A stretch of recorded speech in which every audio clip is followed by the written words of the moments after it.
The Admiral speaks again and pontificates about the Academy and what a fine institution it is. His speech is becoming slurred, and his eyes are beginning to bug out just a bit. He is saying something, but I can't make out what he's saying.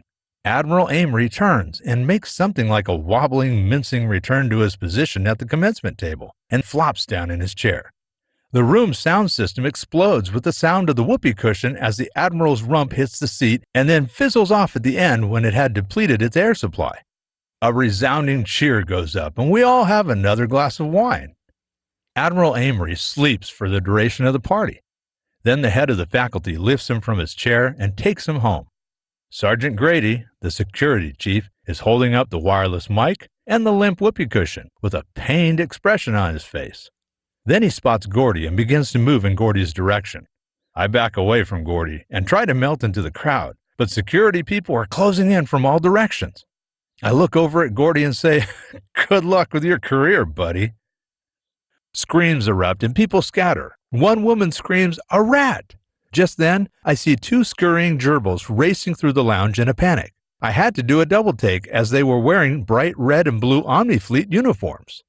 Before I realized it, my mouth opened and I screamed, "Gordon, what the hell?" They look cute in the Omnifleet pilot and co-pilot officers' uniforms, don't you think? There are 1,000 miles of ductwork running throughout the ship. The stores are in one of the chambers, and the galley is close to the lounge, I say. Just how do you propose we recover these gerbils? Gordon shuffles his feet and says, "We can get Mandy and Herman back, don't worry." I gag and fight to catch my breath. "You brought a male and female rodent aboard my starship and turned them loose in the lounge next to the food stores?" I whined.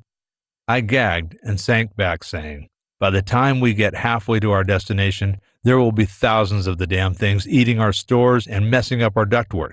By the time we arrive at our destination, there will be millions of them, and all of our food will be gone." Gordon just sits there. "I hadn't thought about that," he says. Turning to Mandy, I say, "Mandy, we should have a party at the end of the day for the crew." Mandy surprised me with her dancing skills.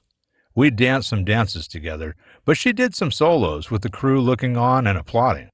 She did some of the ancient dances, like the boogaboo and the funky chicken, but when she did the moose, the crowd went wild.